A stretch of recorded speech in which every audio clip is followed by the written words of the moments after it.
Bom dia, boa tarde ou boa noite, dependendo do horário, né, Castilho? Bem-vindos, bem-vindas ao nosso Versa Podcast, sempre com convidados muito especiais. Eu sempre aqui com meu querido amigo, co-host Ricardo Castilho, para fazer as apresentações. Castilho, tá contigo. Renato, meu amigo, uma alegria. Mais um podcast. Hoje, mais um convidado especial. Nós temos a alegria de receber aqui Tássius Veloso, que é jornalista especializado em tecnologia e inovação, comentarista da CBN, editor da Tecnoblog, entre outras coisas. Imagina que esse tema flui muito. Então, Tássius, muito obrigado, viu, pela sua presença aqui, pelo seu tempo conosco. E começamos, né, perguntando um pouco da sua trajetória, da sua área de comunicação, jornalismo. Você, pelo sotaque, a gente já viu que não é de São Paulo. Então, fala um pouquinho aí da sua jornada e da sua entrada nesse mundo da tecnologia e inovação. Tá bom. Castilho, obrigado pelo convite. Renato, uma satisfação estar aqui com vocês. Encontrando pessoalmente, inclusive, para a gente tratar, acho que tem muita coisa para a gente conversar, comunicação, tecnologia e por aí vai. Então, rapidamente, meu histórico, eu já estou nessa área de cobertura de tecnologia, vai fazer 13 anos, então, e antes disso, aquilo, né, blogueiro, começa muito jovem, tentando entender como é que as coisas funcionam e tal, mas aí quando eu considero a minha trajetória profissional já, formado, tem 13 anos. Então, me formei na Faculdade Casper Líbero, aqui em São Paulo, trabalhei um tempo na Globo.com, no portal de tecnologia e downloads, trabalhei na Rádio CBN, primeiro como repórter, redator, e hoje em dia sou comentarista de lá. Tive uma passagem pelo Tecnoblog e depois agora uma segunda passagem como editor, entre outras experiências. Então, já fui comentarista Globo News, já fiz Jornal Nacional, palestra, evento, assim. Trabalho não falta e imagino que vocês compartilhem disso. A tecnologia, ela ajuda, ela facilita, mas além de tudo é uma paixão também, né? Saber o que vem de novo, saber o que está mudando a vida das pessoas com o uso de ferramentas digitais, isso se tornou uma paixão.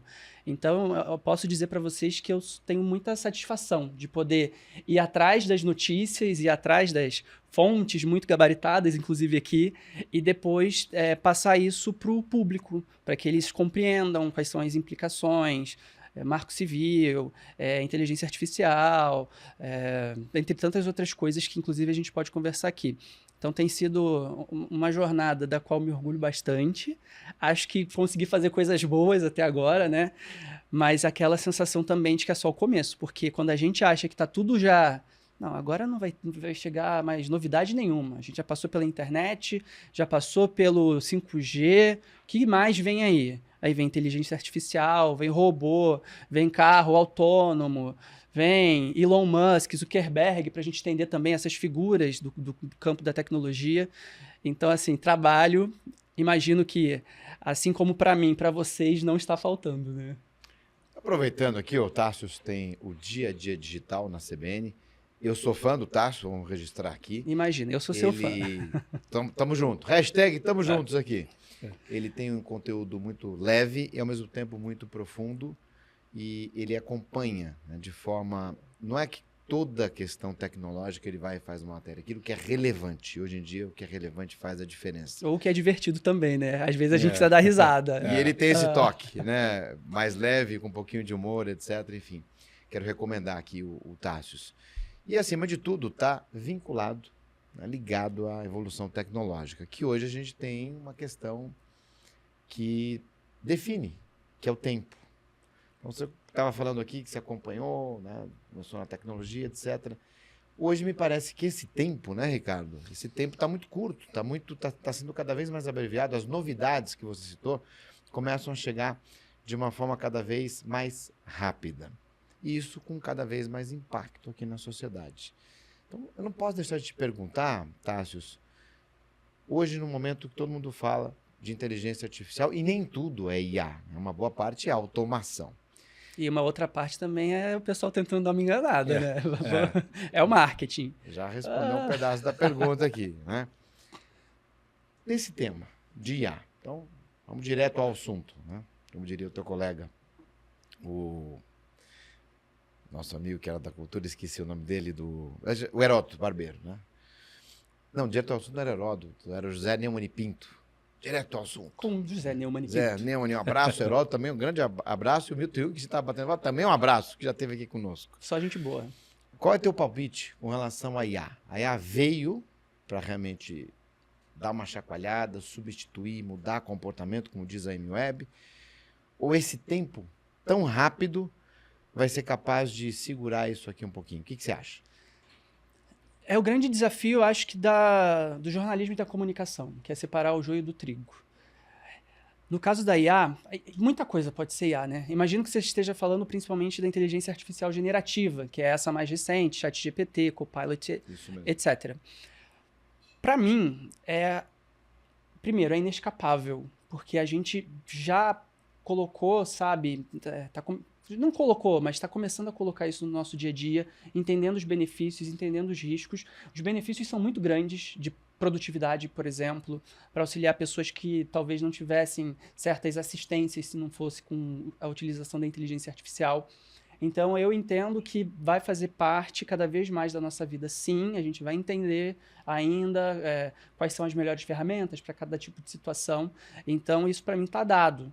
Agora, o que eu fico na dúvida é se a IA será tão presente quanto algumas pessoas, principalmente os empresários, né, do Vale do Silício, afirmam que vai ser. Porque se você parar para pensar, o ChatGPT está aí daqui a pouco tem 1 ano e meio, vai fazer 2 anos. É a plataforma que mais rapidamente cresceu, né, no ambiente digital. De lá para cá, o que a gente usava de ChatGPT e o que foi modificado drasticamente desse período. Assim, eu fico pensando e não teve uma revolução, além da primeira revolução do ChatGPT.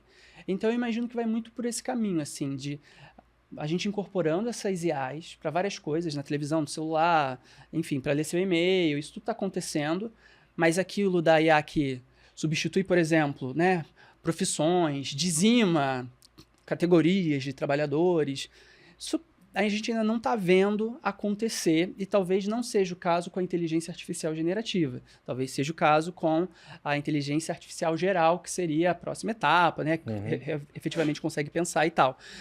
Então, para mim, no momento nós estamos passando por um platô. É um negócio de muito impacto, facilita muito a nossa vida, mas a gente está tocando a nossa vida normal, tá? Um pouco mais produtivo, com um pouco mais de facilidades aqui e ali, mas está tocando a vida normal. Então eu vou por esse caminho, da IA que ela ajuda, mas ainda não mudou tudo da maneira como estávamos esperando, e até com um pouco de medo, né? Aquilo, ficção científica, virão os robôs com inteligência e tal. E a vida continua bem parecida com o que era antes, né? Pelo menos a minha. É um ponto relevante, né, Castilho? Sem dúvida, sem dúvida. É uma visão que a gente discute muito aqui, né? E trazendo essa sua ideia, que eu tenho, realmente é uma virada de chave, uma transição.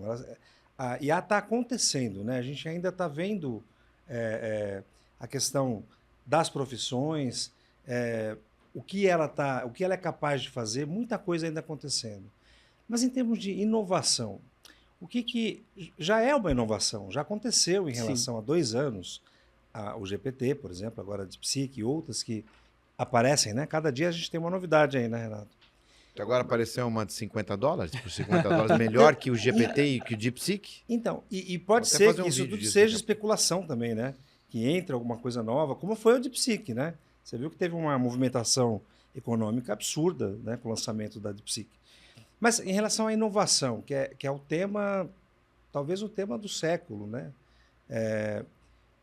Nós já vivemos a inovação. O que é a inovação?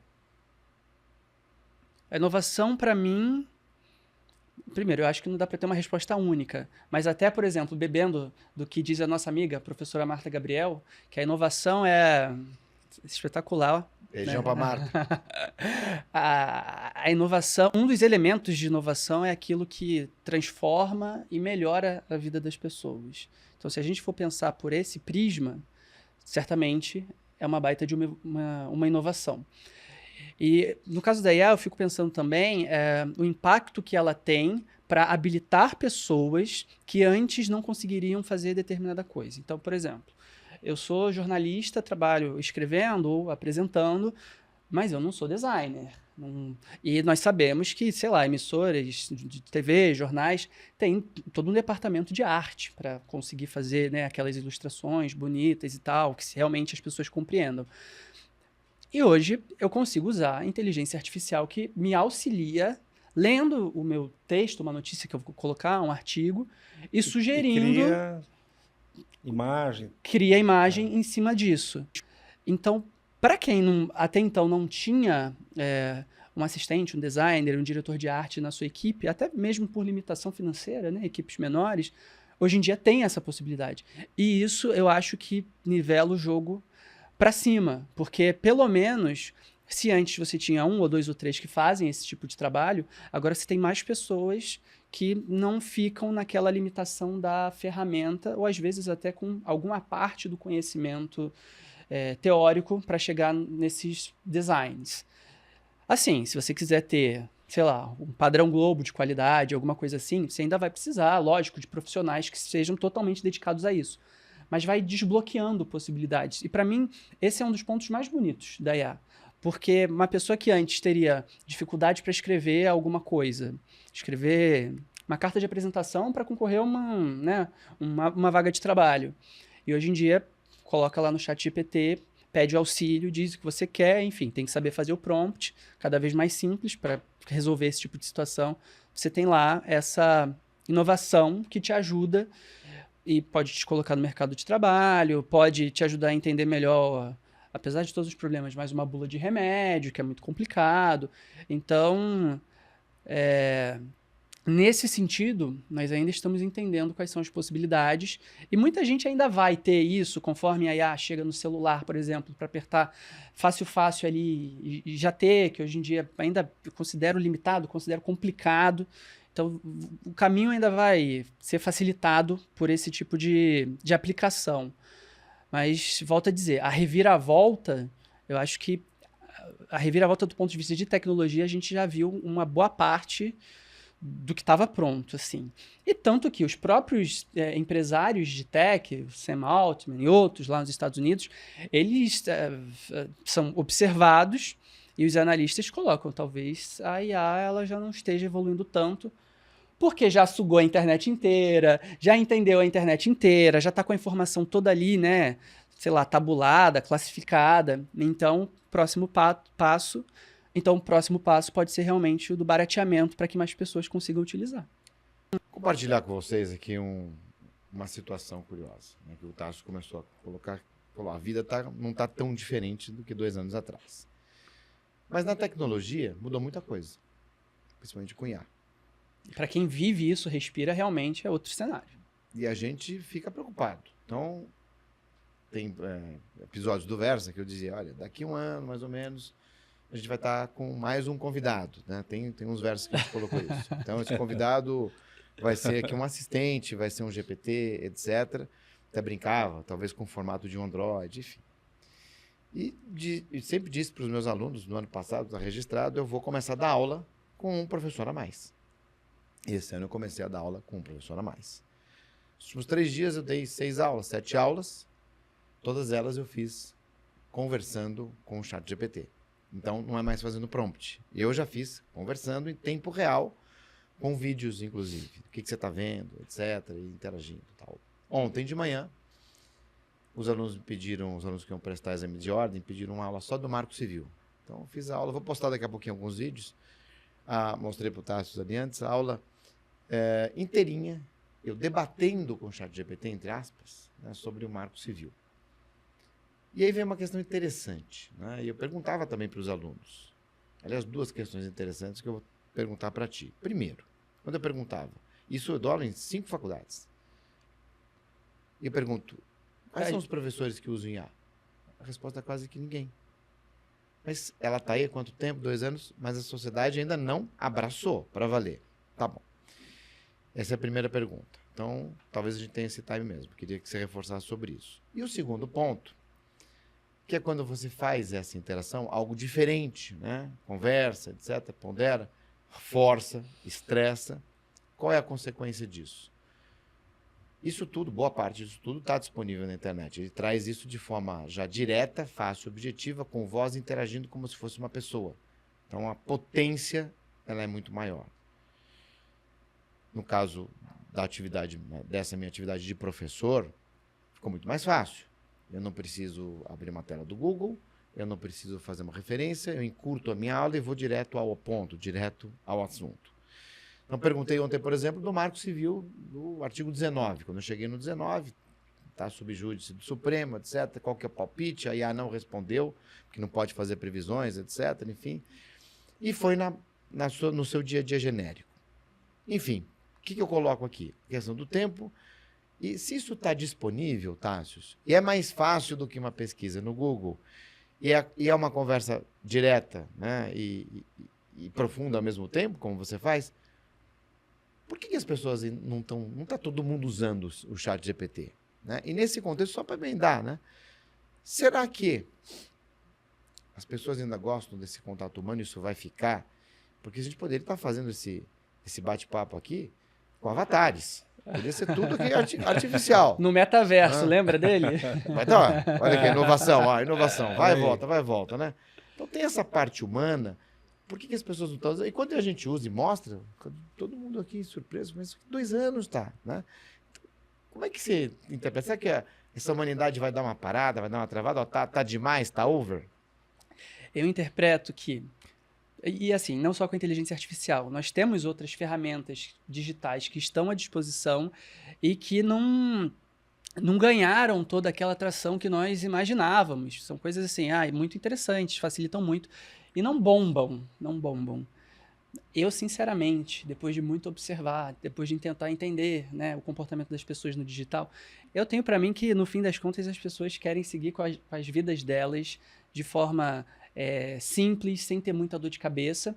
E tem toda uma curva de aprendizado para utilizar uma ferramenta como essa. Por mais que hoje em dia você estava mostrando o vídeo lá, muito interessante, é por voz, é conversando, é linguagem natural, mas tem uma construção de hábito que leva tempo, depende das pessoas se interessarem por esse assunto ou por essa ferramenta, e também as pessoas precisam de fato ver que o resultado é um resultado muito diferente do que, sei lá, o jeito analógico de fazer as coisas normalmente teria.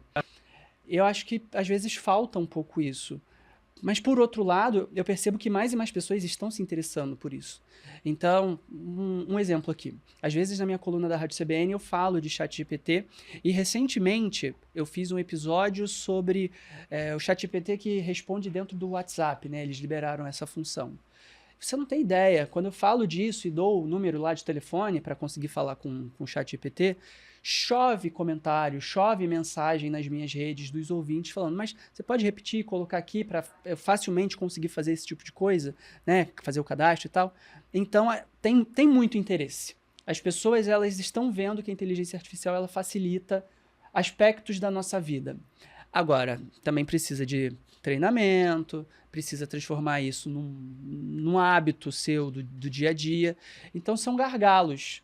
E esses gargalos, ainda mais assim, uma ferramenta que tem um nome para muita gente mais difícil, inicialmente, né, a interface era em inglês somente, isso vai, assim, se tornando entraves ou camadas de dificuldade para efetivamente se tornar algo com grande sucesso, enfim, né, que as pessoas utilizam com uma baita de uma frequência.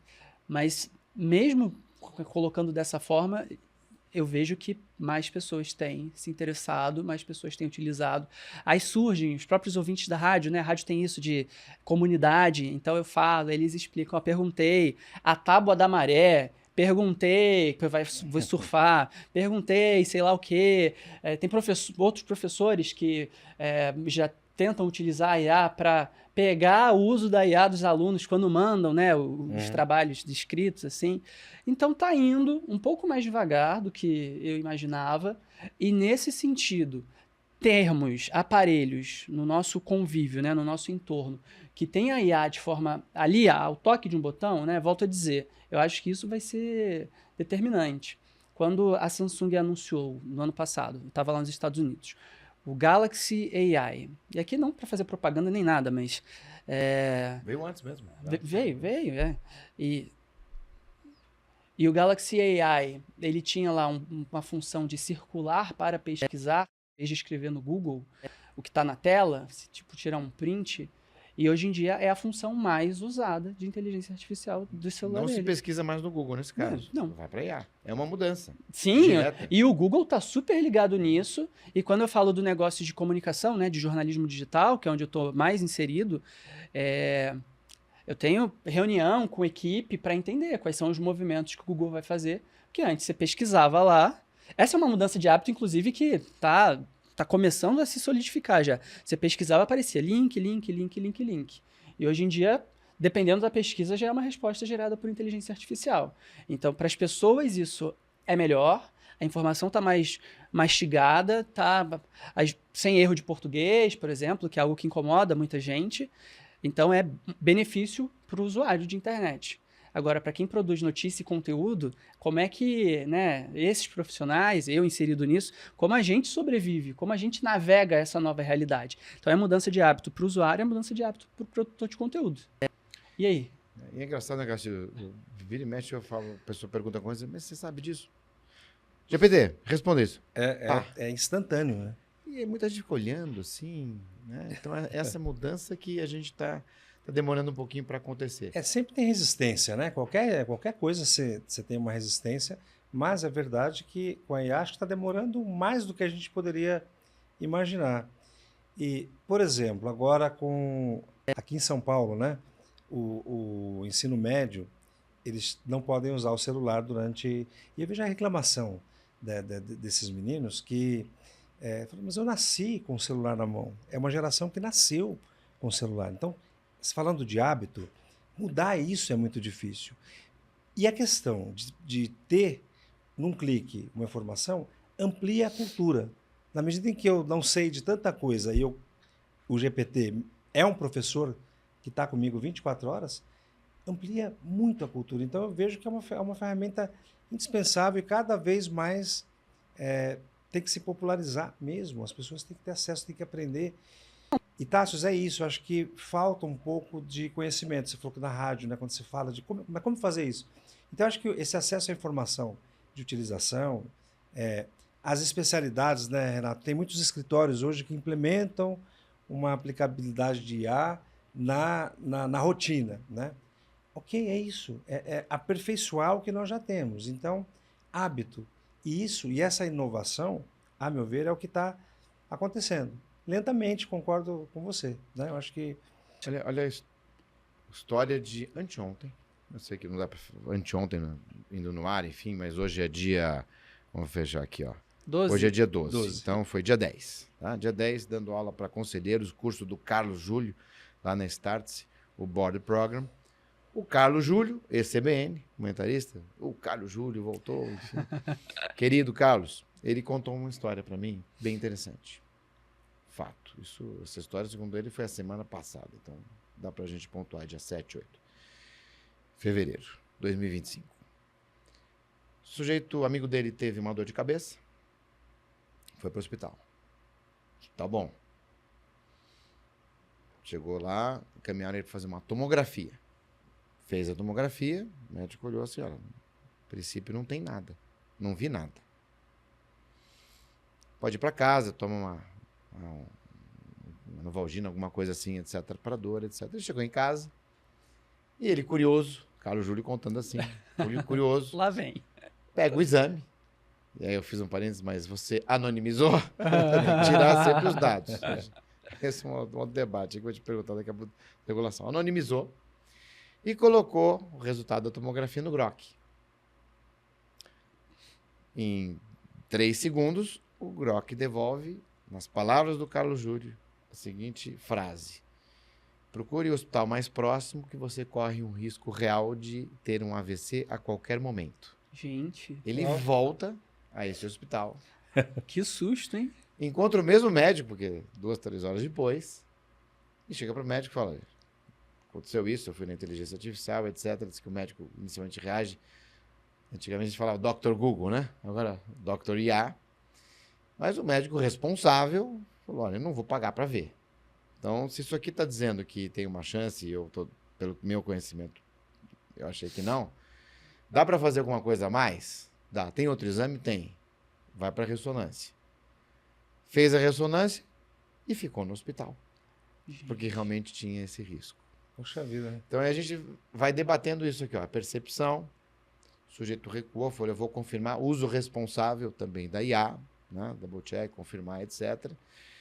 E, ao mesmo tempo, a questão do timing. Será que esse resultado já não era para entrar numa IA da base do hospital, que faz uma verificação junto com o médico, para, se for o caso, depois liberar, etc. Enfim, esse gap, né, de tempo a gente está deixando de usar, talvez, no tempo mais próximo possível. E assim, quantas pessoas que receberiam o primeiro diagnóstico e simplesmente deixariam para lá, assim, a própria sorte, né?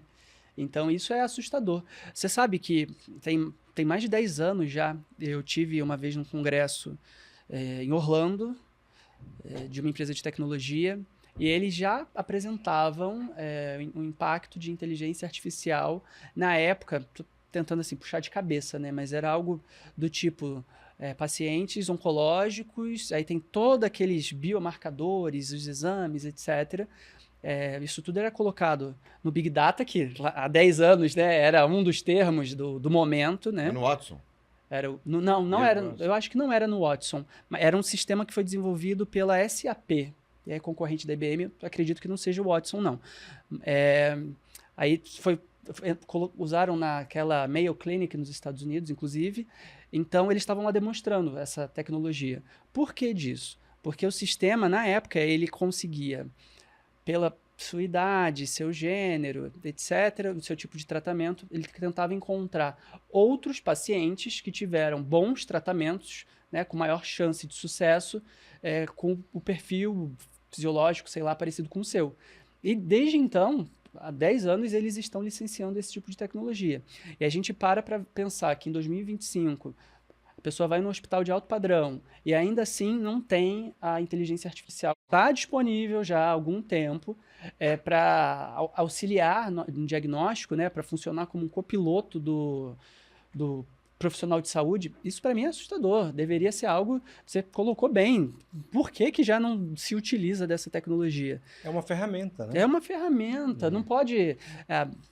A Cristiane Pelágio, há alguns anos, fez uma série de reportagens porque ela teve um problema de saúde e passou por uma cirurgia que tinha apoio, ou foi feita principal, né, de forma principal, não lembro bem, mas com um robô, cirurgião robô. E assim, a história dela é uma história que, quando eu paro para pensar, ainda é um caso em 1 milhão que seria feito de forma diferente. Para ela foi totalmente determinante que tivesse sido feito dessa forma. Então, são ferramentas que existem, são tecnologias que deveriam ter sido barateadas de lá para cá, e não foram. E as pessoas, assim, correm risco de vida por causa de uma aplicação que não está aí para todo mundo. Agora, imagina quando as IAs para parte de saúde estiverem disponíveis, não só em bons hospitais, mas também rede básica de saúde, lugar onde você está lá com a fila de atendimento gigantesca. Se a pessoa não tiver um primeiro contato, né, uma anamnese, acho que a anamnese não daria para fazer, mas um primeiro contato que inclui inteligência artificial, talvez a pessoa fique ali sofrendo de uma catarata e chega num ponto que não pode mais operar, e é um exame de imagem simples que a inteligência artificial poderia ajudar, no mínimo assim, do lado do médico, para falar, ó, esse caso é grave, esse caso pode esperar mais 3 meses.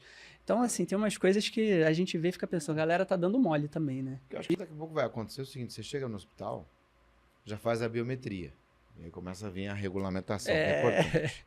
Biometria térmica, inclusive, já vem a temperatura, junto com a análise da sua face. Hoje existem vários indicadores, né, que podem sugerir doenças, patologias, e você já sai com um certo encaminhamento digital, com a IA sendo aplicada. E o que sobra, né? O que vai fazer a enfermeira, o médico em si? Vai fazer só a gestão disso, etc. É aquela, né, velha e sempre oportuna e permanente, né? Onde é que a gente vai se encaixar nisso quando isso acontecer? Porque você já respondeu, é positivo, a gente tem que usar isso. Ao mesmo tempo, tem riscos, né, de vazamento de dados. O sujeito chega lá, faz essa biometria, a biometria identifica que ele está com uma doença de Parkinson, sei lá, ou Alzheimer, alguma coisa assim, incurável, e o hospital sofre um ataque, você faz muita matéria sobre isso, um ataque, e aquele dado importantíssimo, sensível, Sigilosíssimo. vaza. Então, o sujeito procurou um serviço de atendimento, foi atendido, o sistema identificou que é algo sério, só que aquela informação vazou. Isso já foi parar em toda a base, não vou dizer na internet, em todas as outras IAs, vamos chamar assim, que já estão também sendo usadas pelas seguradoras. Isso pode gerar uma recusa de seguro e tantas outras questões. E aí sobra para ele a via jurídica para pedir uma indenização, etc. Enfim, como é que você vê o uso da IA de forma irresponsável? Nós precisamos ter leis que regulamentem comportamentos, que limitem a IA, que obriguem a educação forçada? Só antes de responder, vou só o nariz, tá? Que tá... Mas, pai, então, enquanto ele assou o nariz, já que eu fiz uma questão jurídica aqui, né, Castilho? E que a gente faz esse debate, questão das leis europeias, até a gente conversava aqui antes, nos bastidores também, com relação... Na sexta-feira, o Reino Unido decidiu, lá existe uma lei chamada Regulatory Powers, que vai obrigar as aplicações de comunicação a tirarem a criptografia em certas situações. Que vai ser uma polêmica danada também, discussão técnica, polêmico, enfim, daí por diante, etc. Vai tirando cada vez Chama mais a segurança, né? Regulation for Investigatory Powers. É uma lei de 2016, se não me engano, que agora vai ter esse grande impacto. Ao mesmo tempo, acho que foi na sexta também que está na minha caixa lá para discutir sobre isso e colocar nas minhas aulas, a União Europeia também divulgou 6 ou 7 inteligências artificiais proibidas, não é restritas, proibidas. Então a gente tem uma tendência irreversível de ter a legislação em cima disso. E tem aquele debate, né? Cuidado, porque a gente não pode impedir a inovação, mas a inovação também descontrolada pode gerar outros prejuízos. Então, que eu e o Ricardo, a gente tem certeza, né, Ricardo? Esse me completa, eu vou parar um pouquinho de falar que estou falando demais hoje também. Quando a gente tem uma disrupção muito grande na sociedade, de forma muito drástica, que possa provocar uma dificuldade de compreensão, isso é histórico, é do direito, é filosófico, sim, que é a sua sim. especialidade, o direito vem e traz regras para tentar organizar isso, mitigar e equilibrar. É isso mesmo, Castilho e Tássio? Vocês acham que nós teremos essas leis? O Renato leis? já falou aqui, é isso mesmo, né? O papel do direito sempre foi de regular todas as situações e não é diferente agora com essa com esse novo estado de coisas que nós estamos vivendo, né? Então, nós temos projetos, né, tramitando, não só no mundo, como você deu o exemplo da Europa, mas aqui. Então, agora, será que nós vamos conseguir regulamentar no mesmo tempo em que da velocidade em que essas... a gente falou há pouco do metaverso. Eu nem ouço mais falar de metaverso. Ele nasceu já velho, quer dizer, é uma coisa que é muito rápido, né, Tassos? E acho que tem que regulamentar, Renato, tudo.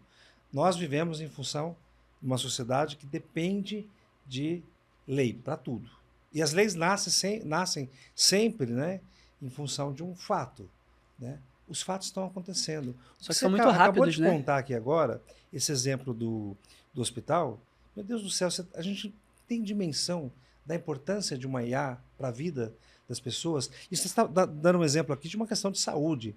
Mas quantas coisas mais a IA, se a gente for pegar aqui exemplos da vida social das pessoas, sei lá, das cidades inteligentes, o que a IA pode beneficiar no trânsito, o que ela pode ajudar em obras, em catástrofes, quantas coisas ela pode ser utilizada para o bem, como você falou, para o mal também, né? Tem aí a equipe do mal. E vem com né? força, Que hein? vem com força. Então, acho que a regulamentação é mais que necessária. E aí está aqui o Tassos para poder dizer, né? Os projetos que tem em andamento no Congresso, e o que você vê esse choque, né? Da velocidade que a gente não acompanha e da regulamentação. Como observador, o que eu percebo é que os agentes políticos, de modo geral, eles demoram mais para entender, para assimilar e para colocar a discussão, né, na mesa, pode ser no Congresso. Tanto que em 2025 a gente fala de regulação das redes sociais, que é algo que está sendo visto pelos nossos parlamentares. E eu não sei para vocês, essa discussão me parece, num certo sentido, tão antiga, porque a gente falava disso há 10 anos.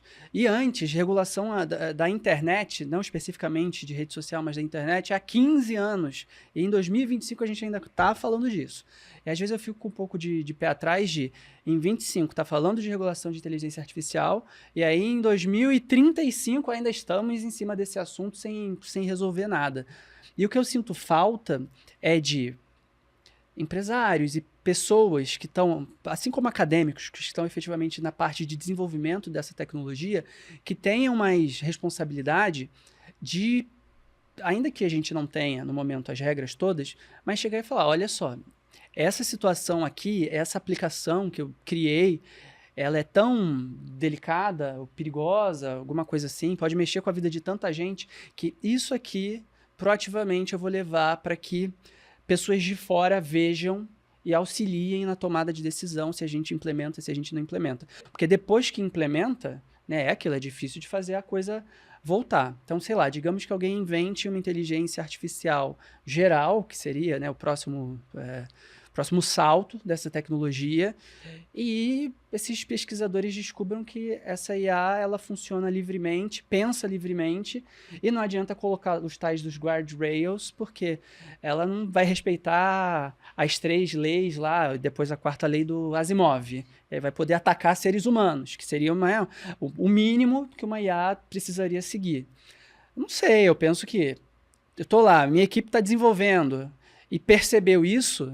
Tem até filme hoje em dia, né? Megan é um filme, assim, do ponto de vista de roteiro, o filme é um terror, mas é bem interessante de assistir a aventura lá que acontece. A robô fica loucona, sai, fica atacando todo mundo. Então, assim... Qual que é o filme? Megan. Megan. Tem o Megan e vai sair o Megan 2.0. E aí é uma robô, androide e tal, parece um ser humano, mas é inteligência artificial. Ex Machina. Sim, por exemplo. A gente recomenda aqui, Ex Machina. Então, assim... No momento, eu acredito que isso deveria ser feito de forma proativa, por um senso de responsabilidade, mas eu também acredito que isso deveria entrar como regulação. Então, os agentes desse setor, no mínimo, se conversando mais. E, eventualmente, se chegar numa tecnologia que é muito perigosa para todo mundo, poder chegar e falar, ó, nós, enquanto indústria, nós vamos segurar. O que ainda assim abre margem para agentes maliciosos que podem tentar desenvolver por fora e tal, mas pelo menos você tem a certeza de que para a grande massa, num aplicativo de celular, num site acessível pelo computador, você não vai ter esse tipo de informação exposta, assim, para todo mundo ver, né? O Google não mostra como fazer, né, montar armas, o GPT não ensina esse tipo de coisa. Se você pedir um auxílio de, sei lá, como pensar num ataque, eles não vão responder isso hoje, mas daqui para frente tanta coisa pode surgir que, assim, a gente fica meio vendido. Então, regulamentação, eu concordo, tem que vir. Talvez menos uma regulamentação que fale do teor e do funcionamento do algoritmo, mas que coloque os comportamentos que são esperados dos gestores, né, desses sistemas, de quem é responsável por eles. Porque, ainda mais assim, visitando muito o Vale do Silício, como eu visito, conversando com as pessoas do setor, às vezes a impressão que eu tenho é de que eles acham que esses sistemas eles são produzidos por geração espontânea, ninguém puxa muito a responsabilidade para si. E tem que puxar, né? São os riscos do negócio que você decidiu perseguir. Exato.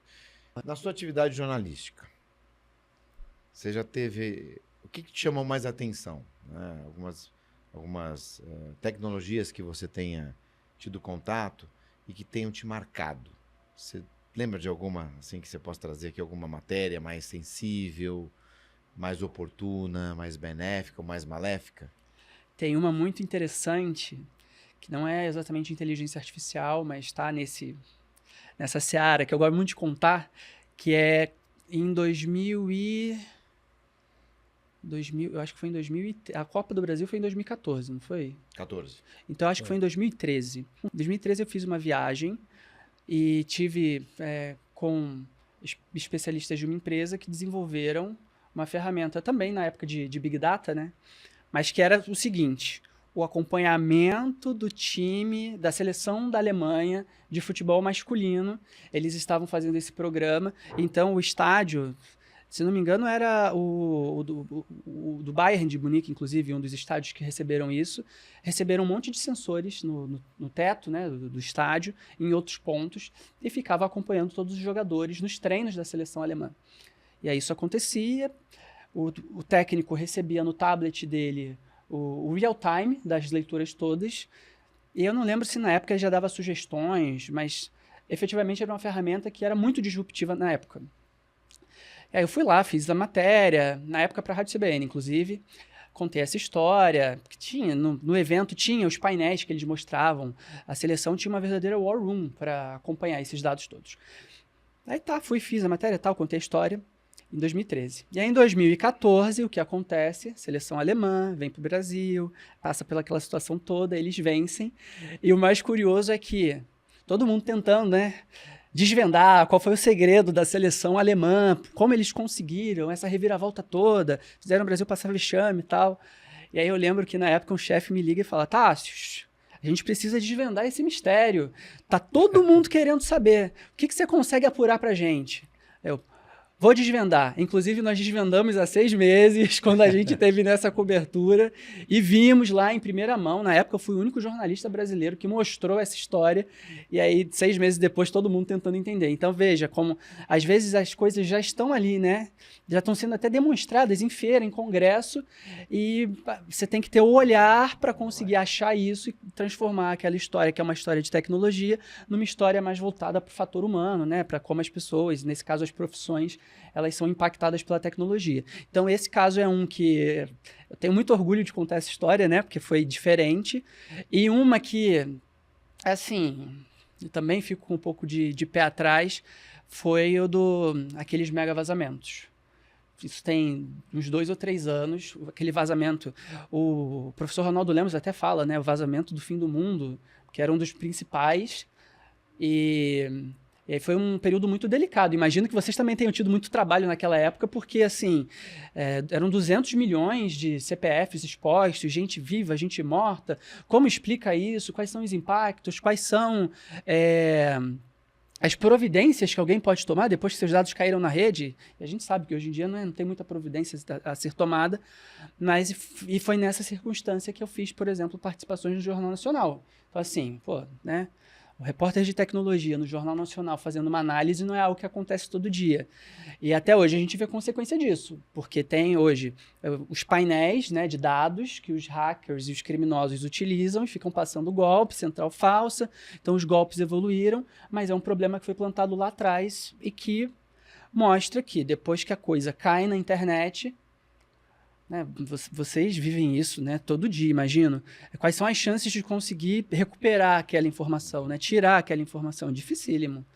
Então tem esses 2 casos. Interessante. Para isso que a gente tem hoje já na lei algumas obrigações quando acontece um ataque, um vazamento. Então você tem que preservar, informar certas autoridades, investigar. Normalmente esses comitês são multidisciplinares. A gente já tem uma estrutura regulatória se formando. E esses ataques vêm aumentando. Mas, voltando um pouquinho no que você falou, então você trouxe a questão de 2013 lá da seleção. Então a gente volta, olha quanta coisa a gente falou do time, do tempo aqui. Né? A tecnologia existe, mas a sociedade não está usando como deveria.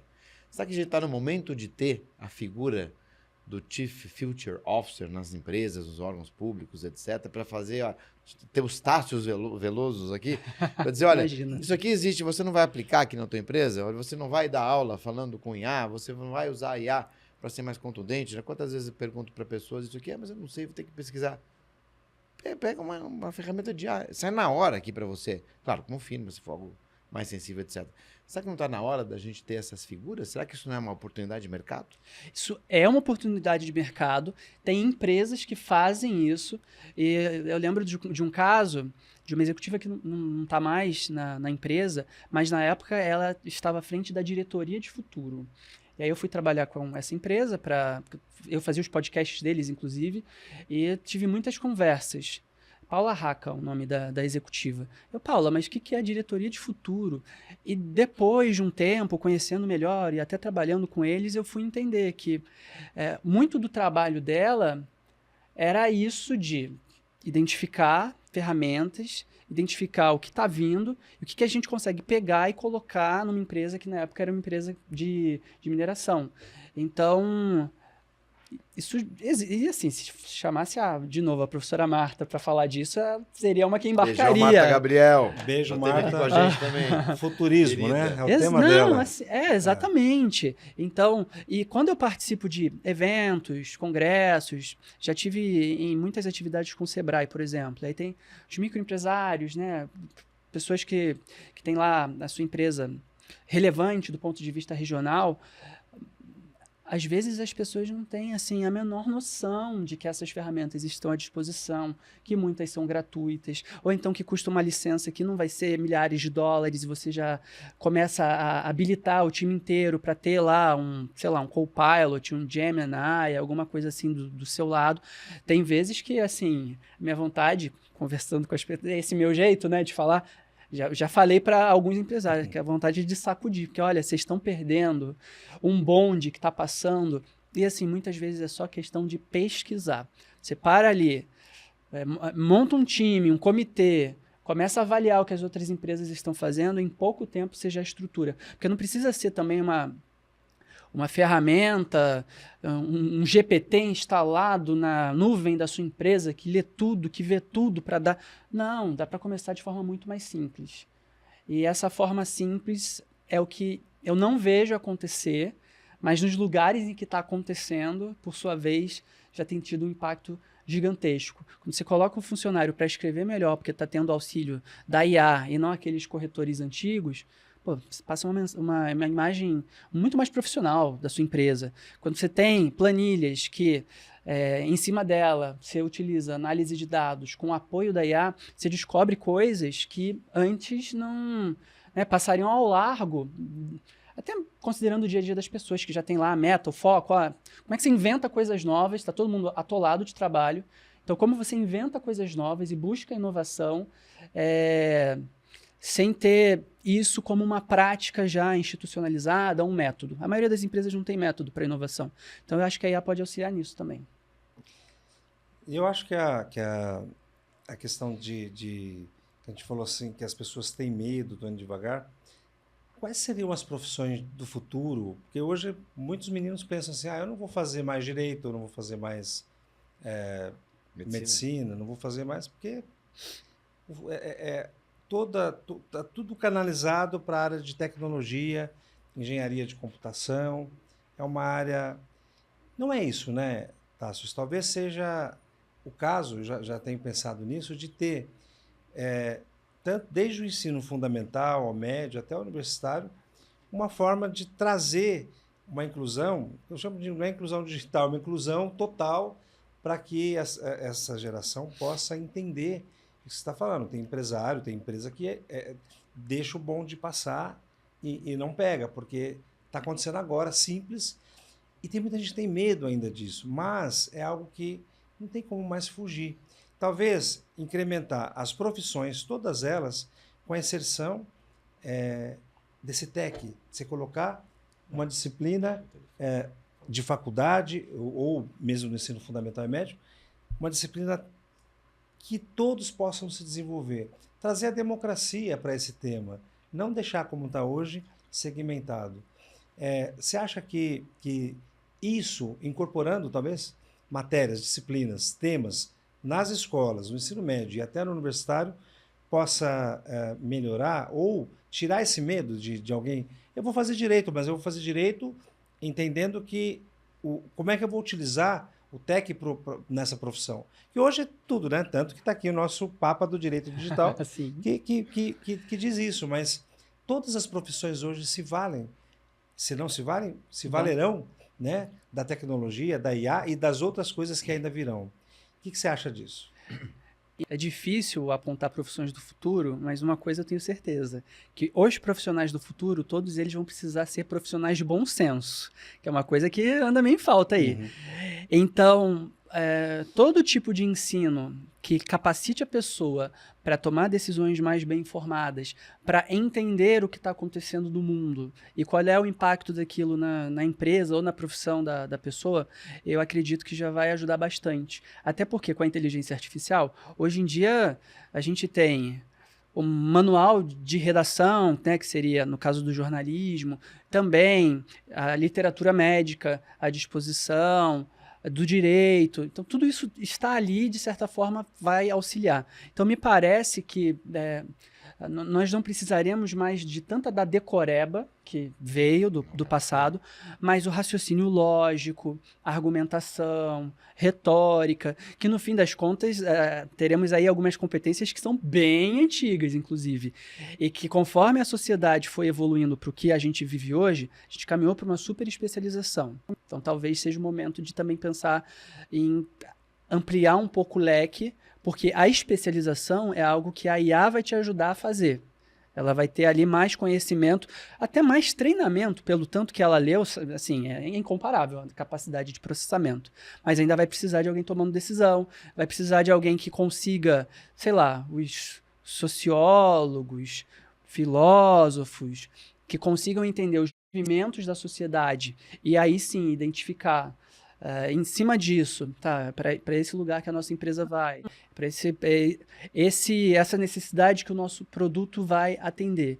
Então, para mim, o que começa a fazer sentido é mais essa visão de profissionais generalistas que têm um bom amparo de ferramentas de tecnologia. Hoje em dia, inteligência artificial, amanhã vai saber o que vem, mas a pessoa vai estar pronta para tudo, não vai ficar presa a um conhecimento que, sei lá, eu sou um editor de vídeo.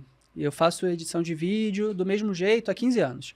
E aí surge ferramenta de inteligência artificial. Eu não vou aproveitar aquilo para aumentar minha produtividade, nem que seja para concluir a tarefa mais rápido e ir no cinema também, né, que é uma possibilidade. E tem alguns especialistas que eu acompanho que falam que poderíamos aproveitar mais o ócio, por exemplo. Contem comigo, se esse for o futuro, eu estou à disposição. Porque, assim, tem sido realmente muito trabalho. Mas faz sentido, o Renato falou da biometria no hospital. O cara chega já... a enfermeira, o que ela vai fazer? O que ela tem que fazer? Ela não vai, talvez, perder tempo com... Não é perder tempo, né? Hoje ela tem todo aquele protocolo de triagem que ela faz...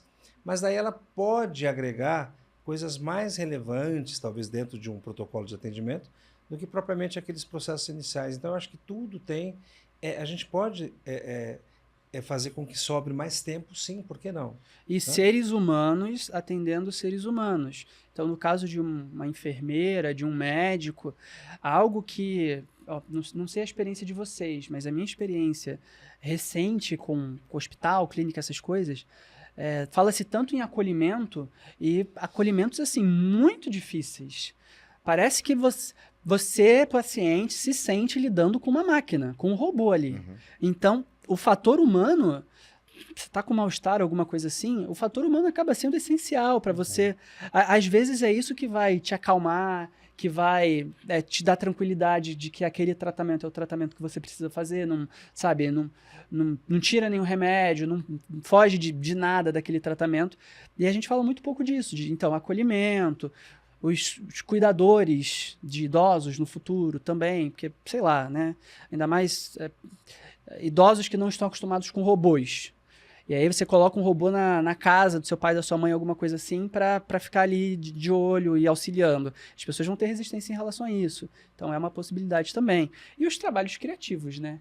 Então, assim, mais filmes, mais músicas, coisas diferentes, games. Acho que os games têm um potencial enorme ainda para termos experiências novas. Então, eu iria por esses caminhos. Então, ó, aproveitando o tema aqui, tá chegando já ao fim nosso bate-papo, infelizmente. Mas, ó, vamos tentar inferir, vamos usar o termo, né, de IA. Inferir algumas profissões do futuro. Tô com o meu GPT aberto aqui pra gente bater um papo aqui e matar isso aqui. Matar, entre aspas. Acolhedores, cuidadores, pessoas que tenham emoção, filósofos, criadores, eloquentes, os future officers, que a gente citou aqui também, profissionais que estejam no limite da tecnologia. Essas são algumas profissões que me parece que vão se destacar. Pessoas com mais experiência, então 50 a mais. Eu tô aqui, o Castilho não tá, mas enfim. A gente segue. E nisso dos 50 a mais, até por uma questão de, estando do lado de um IA, conseguir pegar as alucinações, né? Porque a DeepSeek foi uma que eu fui testar, e aí brinquei com algumas biografias, errava a biografia de todo mundo. E a gente achando que esse problema tinha sido superado no GPT logo depois que foi apresentado. E acho que capaz que isso talvez piore com os dados sintéticos. Isso vai virar uma bagunça. Por isso tem que ter regulação. Mas vou perguntar. Sim. Vamos Pro ver. chat GPT aqui, vamos ver. Só a questão das profissões, Renato. Num outro momento a gente ainda falou, por exemplo, eletricista é uma profissão do futuro. Já existe, é uma coisa antiga, mas será uma profissão cada vez mais recorrente. Né? Coisas que... simples, né? Assim, assim, não, porque antigamente você pensa em ser engenheiro, médico, você não pensa em ser eletricista. E é uma profissão do futuro. Essencial. Bom dia, GPT. O que você está vendo aqui hoje? Bom dia. Parece que você está em uma entrevista ou bate-papo gravado com alguém de terno e outro de jaqueta jeans. Vejo um microfone entre vocês indicando uma conversa. Como posso ajudar? Já acertou. GPT, nós estamos conversando aqui das profissões do futuro. E eu estou aqui com o jornalista, referência, Tássius Veloso. O Tássius Veloso, ele é um jornalista do futuro? Que interessante. Profissões do futuro são um tema fascinante. Tássio Veloso é um jornalista atual, mas é ótimo ouvir suas perspectivas sobre o futuro da profissão. Quais são as tendências que vocês estão discutindo? GPT, agora nós iríamos perguntar para você. Quais são, na sua visão, as profissões do futuro? Claro.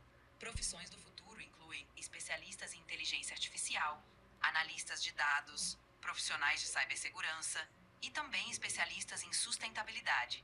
Há também uma crescente demanda por profissões ligadas à saúde mental e bem-estar. Esses campos estão em expansão e devem continuar crescendo. E as pessoas com mais experiência, com mais de 50 anos, elas estão incluídas nesse rol de profissionais do futuro que estariam aí aptos a lidar com essa evolução tecnológica muito rápida? Certamente. Pessoas com mais experiência têm muito a contribuir, combinando seu conhecimento com novas tecnologias. A adaptação contínua e o aprendizado ao longo da vida são chave. E muitas empresas valorizam a experiência e a sabedoria que eles trazem. Obrigado, ChatGPT. Tenha um ótimo dia. Fique com Deus, hein? Obrigada. Igualmente. Tenha um ótimo dia e fique com Deus também. Muito bom. Muito bom. E eu não customizei, né? Porque tem um recurso aqui que a gente pode customizar, dizer quem você é, quer que responda, etc, etc. Ele acompanhou. E aqui acho que a gente segue para o final, porque tem uma questão interessante. Vocês viram, é gostoso, bater papo, voz boas, customizada, etc. Mas, Tássius, e se nós acostumamos e gostamos de fazer isso que a gente fez agora e começamos a acreditar em tudo em todas as respostas que essas ferramentas, né, nos trazem? E se essas respostas estiverem erradas, tiverem uma beiradinha de fake news e começarem a induzir comportamentos? O que a gente vai fazer? Por isso que a gente precisa do pensamento crítico. Porque, sei lá, no meu tempo de escola tinha a Wikipedia e os professores todos falavam, a Wikipedia, você pode até entrar lá, você pode ver as coisas, mas você tem que ir nas fontes para entender até o que cada fonte está dizendo, porque senão fica uma coisa muito pasteurizada. E o mundo não é binário. Algumas questões, elas têm múltiplas possibilidades, múltiplas visões. Então, a questão da alucinação e, a partir daí, induzir os comportamentos é uma das coisas que mais me assustam, de fato. Então, entender a ferramenta e quais são os limites dessa ferramenta, é algo que eu me coloco, assim, no meu trabalho jornalístico, tentando levar para as pessoas, para que elas entendam isso, para que elas considerem isso na hora de pesquisar as informações. Mas é uma preocupação. E o próprio funcionamento de um LLM como esse... é muito baseado, quando você vai, né, no bastidor do funcionamento do sistema, é muito baseado em matemática. Então, as probabilidades da resposta estar certa, errada. Eu acho que sistemas como o GPT deveriam ser calibrados para, se o percentual da chance da resposta, o negócio assim, estar errado é superior a tanto, ele simplesmente falar. Porque hoje em dia, o Milton Jung até brinca com isso. Ele erra e erra com convicção. Ele fala, olha, não é isso. Não, virar e falar, olha, não sei. É tão humano falar não sei? É tão humano falar, vou atrás dessa informação? Mas você vê quando eu questionei, ela falou, você tem razão. Então ela também volta com convicção. Né? Não sei se é para agradar, o que é, enfim.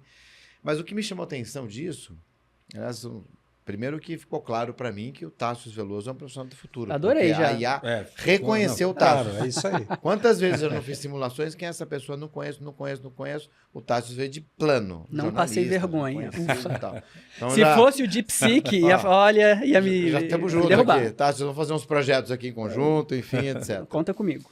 Mas eu não posso deixar também de ver uma dúvida aqui. Você falou das LLMs, né, dos grandes modelos de linguagem, que é onde está o ponto da imprevisibilidade. E existem centenas de LLMs. Né? Quando a gente incorpora no processamento da execução junto com os algoritmos, é aí que a coisa começa a inferir. Tem até LLM que chama Roberta, nome da minha esposa que está ali. Tem uma LLM Roberta também, que é a Rô, minha amada. Aliás, a Rô está aqui hoje. Veio hoje aqui, né amor? Beijão pra você, te amo, viu? Vou registrar aqui. Essas LLMs, elas são formadas... Como elas são formadas? Você sabe? Como é que a gente monta uma LLM? Muitos dados. Esses dados, eles são, colocando assim, né, de forma simples, reprocessados para gerar o que algumas pessoas chamam de embeddings, que é como se... Imagina o corretor ortográfico do seu celular. Super turbinado, mas é isso. Então, o LLM, ele considera o que foi aquele primeiro prompt, aquele contexto, e em cima daquilo tenta definir, por probabilidade, e pelo que ele tem de conhecimento na internet, qual é a próxima palavra. Então, é assim que vai. E aí, dependendo do contexto que você coloca para sua pergunta, ou direcionamento da resposta que você quer dar, ele leva em consideração conjuntos de textos, e hoje em dia não só textos, vídeos, imagens, mas que correspondem àquilo. Então, quando se diz inferir, é isso, né? Ele tenta levar em consideração o contexto, depois a pergunta, para chegar numa resposta. Quanto mais dados se tem, maior a probabilidade de ter uma resposta correta, mas ainda assim com... estatística. Porque computador é isso, né? No fim das contas. Então, é matemática.